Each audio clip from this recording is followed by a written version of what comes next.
ফজরের নামাজ শেষ করে বের হইলাম। গ্রাম তো যাই তাই, কিন্তু ঢাকা শহর হচ্ছে ব্যস্ততার দিন। মনে করেন যে গ্রামে তো ফজরের পরে অনেক সময় থাকে, কিন্তু মানে রাস্তাঘাটে তেমন গাড়ি চলাচল করে না। কিন্তু ঢাকা শহর ওরকম না, আসলে বিষয়টা সবাই জানে।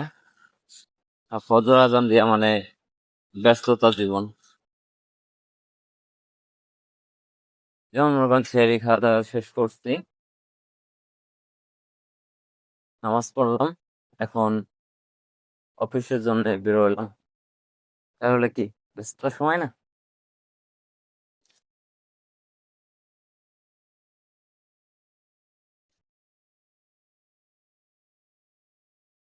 তো